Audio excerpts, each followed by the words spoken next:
Hello दोस्तों, नमस्कार, स्वागत है आप सभी का। और आज फिर से एक वीडियो लेके आ गए हैं आपके लिए। यूपी लेखपाल की तैयारी जो है वो रुकनी नहीं चाहिए। चलिए शुरू करते हैं। सबसे पहले बात करेंगे वर्ग, ठीक है। इसको स्क्वायर भी कहते हैं अंग्रेजी में, स्क्वायर। और जो वर्ग होता है, वर्ग की सभी भुजाएं बराबर होती हैं, सभी भुजाएं बराबर, यानी AB equal to BC equal to CD equal to DA। वर्ग की सभी भुजाएं बराबर होती हैं और प्रत्येक कोण जो होता है वह 90 अंश होता है। प्रत्येक कोण समकोण। इसकी जो भुजा को अगर हम A मान लें तो इसका क्षेत्रफल जो हो जाएगा वो हो जाएगा भुजा गुणा भुजा। यानी किसी भी आयत वर्ग का जब हम क्षेत्रफल निकालते हैं तो उसकी भुजा की भुजा से गुणा करा देते हैं। तो इस प्रकार हम इसको लिख सकते हैं एरिया इक्वल टू A गुणा A, यानी A square. Area equal to A square.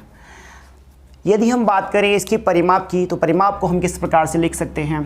तो परिमाप क्या होता है, सबसे पहले परिमाप के बारे में समझते हैं। परिमाप का अर्थ होता है किसी भी वस्तु की चारों ओर की माप।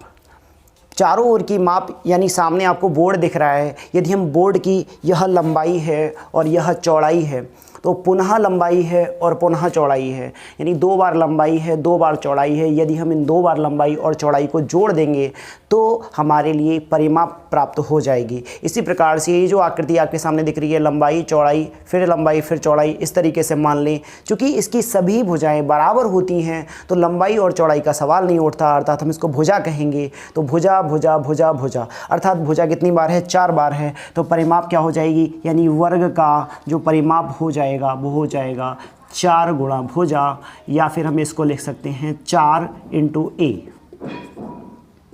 जो परिमाप होगा वो हो जाएगा 4 इंटू A। इसी प्रकार से हम आयत की बात करते हैं। तो आयत क्या होता है? आयत एक ऐसी आकृति होती है जिसकी आमने सामने की भुजाएं बराबर, यानी इस तरीके की भुजाएं बराबर। तो इस आकृति को हम क्या कहते हैं? आयत कहते हैं। यानी इसमें क्या होता है? 2 लंबाई होती हैं 2 चौड़ाई होती हैं, यानी AB जो है वो बराबर होगा CD के और AD जो होगा वो बराबर होगा BC के, यानी आमने सामने के बराबर होती हैं। और इसका प्रत्येक कोण कितना होता है? प्रत्येक कोण 90 अंश होता है। प्रत्येक कोण 90 अंश होता है। अगर हम इसका आयत का क्षेत्रफल निकालें तो आयत का क्षेत्रफल बराबर होता है, अभी समझाया था, क्षेत्रफल होता है भुजा गुणा भुजा। चूँकि इसमें क्या होता है? लंबाई जिसको हम L मान लेंगे, चौड़ाई क्या है? B मान लेंगे, तो लंबाई गुणा चौड़ाई हो जाएगा। लंबाई गुणा चौड़ाई, तो क्षेत्रफल बन जाएगा L इंटू B, यानी एरिया हो जाएगा L इंटू B। यदि हम इस आयत की परिमाप लिखें तो परिमाप क्या होता है? परिमाप में देखिए 1 बार लंबाई फिर 1 बार चौड़ाई फिर 1 बार लंबाई फिर 1 बार चौड़ाई, यानी 2 बार लंबाई 2 बार चौड़ाई, 2 बार लंबाई प्लस 2 बार चौड़ाई, 2 बार चौड़ाई। तो 2 कॉमन ले लेंगे, L लंबाई को L लिख लेंगे, चौड़ाई को B लिख लेंगे, और इस तरीके से जो परिमाप हो जाएगा वो हो जाएगा 2 ब्रैकेट लंबाई प्लस चौड़ाई। तो आयत का परिमाप हो गया।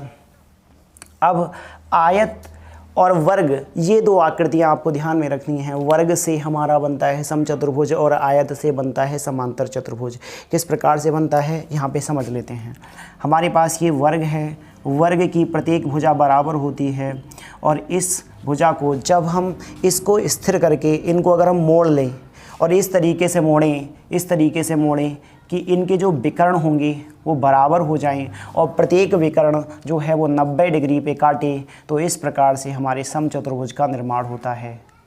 फिर से समझिए, ये भुजाएं बराबर रहेंगी पर इनके जो विकर्ण हैं वो क्या होंगे? वो 90 डिग्री पर एक दूसरे को विभाजित करेंगे और विकर्ण बराबर रहेंगे। अर्थात हम कह सकते हैं प्रत्येक समचतुर्भुज, इस प्रकार से भी समचतुर्भुज बन सकता है। और अगर हम इसको मोड़ दें थोड़ा सा इस तरीके से, ऐसे नीचे वाली भुजा को स्थिर रखें, तो इस तरीके से भी हमारा समचतुर्भुज बनता है। अर्थात समचतुर्भुज एक ऐसी आकृति होती है जो समांतर चतुर्भुज के समान हो सकती है, पर समांतर चतुर्भुज कभी भी समचतुर्भुज के समान नहीं हो सकता। चलिए समचतुर्भुज के बारे में बात करते हैं। तो समचतुर्भुज में क्या होता है, विकर्ण जो होते हैं बराबर होते हैं, विकर्ण जो होते हैं बराबर होते हैं, यानी इसका विकर्ण जो हो गया वो AC हो गया बराबर हो गया BD के, AC विकर्ण BD विकर्ण के बराबर हो जाएगा। और विकर्ण एक दूसरे को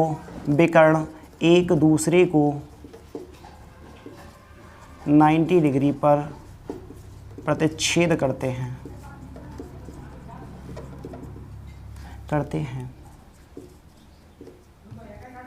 तो इस प्रकार से समचतुर्भुज का क्षेत्रफल कितना बनेगा, क्षेत्रफल बनेगा आधार गुणा ऊंचाई, क्षेत्रफल बनेगा आधार गुणा ऊंचाई। और यदि अगर हमें विकर्ण ज्ञात हो, एक तो इस तरीके से निकाल सकते हैं, एक होता है यदि विकर्ण ज्ञात हो तो बनेगा क्षेत्रफल 1/2 D1 गुणा D2, 1/2 D1 गुणा D2। इस तरीके से हम इसका क्षेत्रफल निकाल सकते हैं। परिमाप निकालने का तरीका वही है। परिमाप में क्या करते हैं, किसी भी आकृति की एक भुजा से शुरू करते हैं और पूरा चारों ओर का माप ले लेते हैं, तो इसका भी जो परिमाप बनेगा वो बन जाएगा परिमाप 4A बन जाएगा, क्योंकि 4 भुजाएं हैं और चारों भुजाएं बराबर हैं। बात करते हैं समांतर चतुर्भुज की। समांतर चतुर्भुज एक ऐसी आकृति होती है जिसमें आमने सामने की भुजाएं बराबर होती हैं, आमने सामने की भुजाएं बराबर होती हैं। और बेसिकली देखें तो आयत से समांतर चतुर्भुज बनता है और वर्ग से समचतुर्भुज का निर्माण होता है। तो आयत से समांतर चतुर्भुज बना, यानी ये वाली भुजाएं जो हैं आपस में समान हैं और ये दोनों भुजाएं आपस में समान हैं। तो इस तरीके से इसका जो विकर्ण की बात करें तो इसके कौन कौन से विकर्ण बन जाएंगे, तो इसका विकर्ण बनेगा BD और इसका विकर्ण बनेगा AC। और यहाँ पर जो BD विकर्ण है वो AC विकर्ण के बिल्कुल भी बराबर नहीं होगा। यहाँ पर विकर्ण बराबर होते हैं, समचतुर्भुज के विकर्ण बराबर होते हैं और एक दूसरे को 90 डिग्री पर प्रतिच्छेद करते हैं, जबकि समांतर चतुर्भुज में विकर्ण एक दूसरे को 90 डिग्री पर ना प्रतिच्छेद करते हैं और ना ही आपस में बराबर होते हैं। अगर हम इसके क्षेत्रफल की बात करें, समांतर चतुर्भुज का क्षेत्रफल किस प्रकार निकलेगा, तो इसका क्षेत्रफल जो निकलेगा सेम समचतुर्भुज का फार्मूला लग जाएगा, आधार और ये इसकी ऊंचाई क्या है, इस तरीके से ये इसकी हाइट मान लेते हैं, ये इसकी हाइट है, ये इसकी ऊंचाई है। तो इस प्रकार से बन जाएगा इसका क्षेत्रफल आधार गुणा ऊंचाई, आधार गुणा ऊंचाई। समांतर चतुर्भुज एक्चुअल में 2 त्रिभुजों से मिलकर बना होता है। यहाँ पर समझते हैं, ये हमारा कोई समांतर चतुर्भुज हो गया और यदि हम इसको काट दें तो इस तरीके से ये हमारा पहला त्रिभुज हो गया और ये दूसरा त्रिभुज हो गया। इस प्रकार से समांतर चतुर्भुज 2 त्रिभुजों से मिलकर बना होता है। तो किसी भी त्रिभुज का क्षेत्रफल कितना होता है, त्रिभुज का क्षेत्रफल होता है आधार 1/2 गुणा आधार गुणा ऊंचाई, इस तरीके से होता है। ध्यान से समझेंगे, पहले त्रिभुज का क्षेत्रफल होगा 1/2 आधार गुणा ऊंचाई, यानी 1/2 आधार गुणा ऊंचाई इसका और 1/2 आधार गुणा ऊंचाई इसका, आधा और आधा मिलके कितने हो जाएंगे 1, अर्थात पूरे चतुर्भुज का क्षेत्रफल निकालेंगे तो बन जाएगा आधार गुणा ऊंचाई। और केवल त्रिभुज एक त्रिभुज का क्षेत्रफल निकालेंगे, केवल एक त्रिभुज का क्षेत्रफल निकालेंगे तो बन जाएगा 1/2 आधार गुणा ऊंचाई। परिमाप, सेम परिमाप भी उसी फॉर्मेट में लगेगी। इसकी परिमाप क्या बनेगी, अगर ये इसकी लंबाई L है, इसकी चौड़ाई B है, तो इस तरीके से परिमाप बनेगी AB, BC, CD और DA, यानी परिमाप भी बिल्कुल आयत के समान रहेगी। परिमाप रहेगी 2 ब्रैकेट लंबाई प्लस चौड़ाई, ये इसकी, क्योंकि 2 बार लंबाई है, 2 बार लंबाई है और 2 बार चौड़ाई है, तो इसकी भी परिमाप 2 ब्रैकेट लंबाई प्लस चौड़ाई हो जाएगी। और अंतिम आकृति की बात करें वो समलंब चतुर्भुज है। समलंब चतुर्भुज में आमने सामने की भुजाएं समांतर होती हैं, बराबर नहीं, अर्थात AB समांतर होगी CD के, ये समांतर हैं बराबर नहीं है, अर्थात इसकी कोई भी भुजा आपस में एक दूसरे के बराबर नहीं होती, यानी AB बराबर नहीं होगी BC के, बराबर नहीं होगी CD के, बराबर नहीं होगी DA के, कोई भुजा एक दूसरे के बराबर नहीं होती है। इसकी हाइट कितनी, हाइट जो होती है H मान लें और इसकी ये मान लेते हैं, एक भुजा का नाम ले लिया हमने B1 मान लिया और एक भुजा का नाम ले लिया हमने B2, तो इसका क्षेत्रफल किस प्रकार से निकलेगा, यानी इसका क्षेत्रफल जो होगा वो बन जाएगा 1/2 समांतर भुजाओं का योग, समांतर भुजाओं का योग गुणा ऊंचाई, समांतर भुजाओं का योग गुणा ऊंचाई। तो 1/2 समांतर भुजाएं कौन कौन सी थी, B1 और B2, तो B1 प्लस B2 और बाहर क्या हो जाएगा H, और ये इसका क्या हो जाएगा एरिया।